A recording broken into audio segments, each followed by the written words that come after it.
बहुत प्राचीन समय की बात है, जब धरती, आकाश और देवलोक अपने अपने नियमों से चल रहे थे। तब आकाश में सबसे तेज प्रकाश था सूर्य देव का। उनके तेज से दिशाएं चमकती थीं, ऋतुएं बनती थीं और जीवन चलता था। उनकी पत्नी थी संज्ञा देवी। संज्ञा देवी धर्मपरायण, शांत और सहनशील थीं, लेकिन एक समस्या थी, सूर्य का तेज। वह तेज इतना प्रचंड था कि वे पास खड़ी भी नहीं रह पाती थी। धीरे धीरे उनका शरीर कमजोर होने लगा, मन घबराने लगा।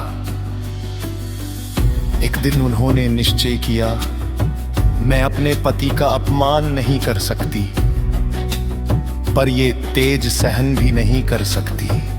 मुझे तप करना होगा। उन्होंने अपनी छाया से एक स्त्री रूप बनाया, वही थी छाया देवी, और उनसे कहा, तुम मेरी जगह सेवा करना, पर सत्य प्रकट मत करना। छाया ने प्रणाम किया और संज्ञा देवी तपस्या करने चली गई। सूर्यदेव को कुछ पता नहीं चला। समय बीता, छाया देवी पूरी निष्ठा से सेवा करती रही, लेकिन छाया का स्वभाव अलग था। वह मौन रहती, ध्यान में डूबी रहती, और उसका मन संसार में नहीं, भगवान शिव में लगा रहता। धीरे धीरे वो गर्भवती हुई, पर गर्भावस्था में भी उन्होंने विश्राम नहीं किया। उन्होंने कठोर तप आरंभ कर दिया। धूप में खड़ी रहती, आंखें बंद, अन्न त्याग, सिर्फ शिव नाम। उनका शरीर दुर्बल होता गया, पर मन तेजस्वी होता गया। समय पूरा हुआ।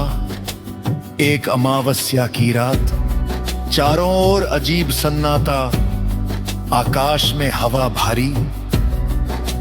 तभी एक बालक का जन्म हुआ। उस बालक का वर्ण अत्यंत श्याम था, नेत्र गहरे, चेहरा गंभीर।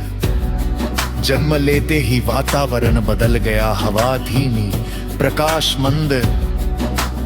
वो थे शनि। मां तपस्या में थी, इसलिए बालक पर तप का प्रभाव आया। उनकी दृष्टि साधारण नहीं थी, वो कर्म देखने वाली दृष्टि थी। जब सूर्य देव ने बालक को देखा, वे चकित हुए। यह मेरा पुत्र कैसे हो सकता है? उनके शब्दों ने वातावरण को भारी कर दिया। छाया देवी का दिल टूट गया। उन्होंने कहा, आपने मेरी पवित्रता पर संदेह किया है, इसलिए आपके तेज में कमी आएगी। उसी क्षण से पिता पुत्र के बीच दूरी बन गई।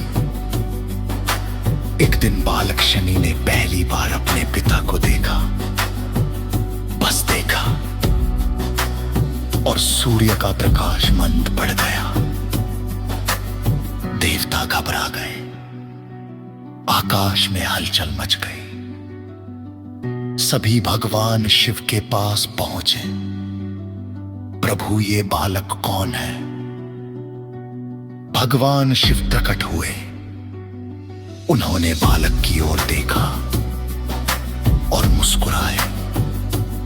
यह विनाश नहीं करेगा, ये न्याय करेगा। उन्होंने शनि को वरदान दिया, तुम कर्मों का फल दोगे, राजा को रंक और रंक को राजा बना सकोगे, पर अन्याय कभी नहीं करोगे। तभी से शनि बने कर्मफल दाता। जब मनुष्य गलत रास्ते पर जाता है, शनि रोकते हैं। जब घमंड आता है, शनि झुकाते हैं। जब इंसान टूट जाता है शनि बनाते हैं, इसलिए कहा गया शनि दंड नहीं देते, शनि सुधार देते हैं।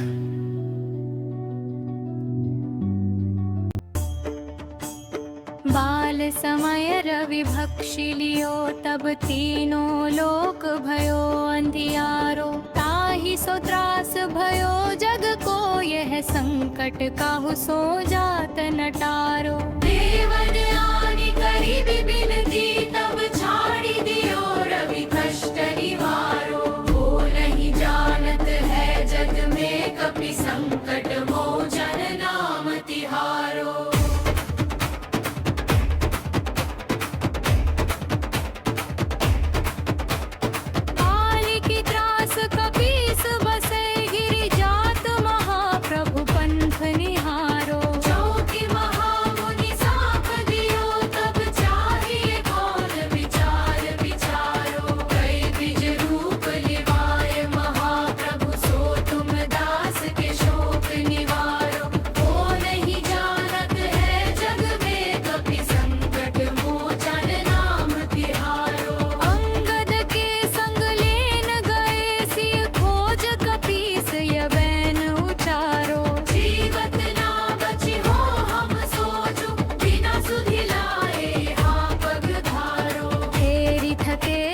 सिंधु सबे तब लाय सिया सुधि प्राण उबारो। को नहीं जानत है जग में, कपि संकट मोचन नाम तिहारो।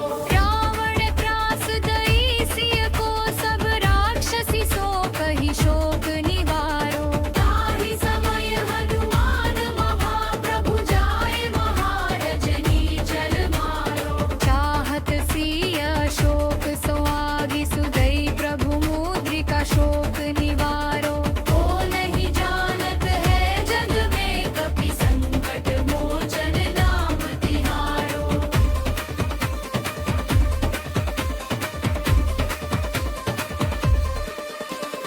बाण लाग्यो उर लक्ष्मण के, तब द्राण तजे सुत रावण मारो। ले गृह वैद सुषेण समेत, तब गिरी द्रोण सुवीर उपारो। आनि सगी वन हाथ गए, तब लक्ष्मण के तुम प्राण उबारो। को नहीं जानत है जग में, कपि संकट मोचन नाम तिहारो। रावण युद्ध अजान कियो, तब नाग की फांस सबै सिर डारो। श्री रघुनाथ समेत सबै दल, मोह भयो यह संकट भारो। आनि ठगे सतवे हनुमान, जो बंधन कटि सूत्रास निवारो। को नहीं जानत है जग में, कपि संकट मोचन नाम तिहारो। बंधु समेत जबै यहि रावण, लय रघुनाथ पाताल सिधारो। देवी पूजि भली विधि सो, बलि देहु सबै मिली मंत्र विचारो। जाय सहाय भयो तब ही, यहि रावण सैन्य समेत संहारो। को नहीं जानत है जग में, कपि संकट मोचन नाम तिहारो। काज किए बड़ देवन के, तुम वीर महाप्रभु देखि विचारो।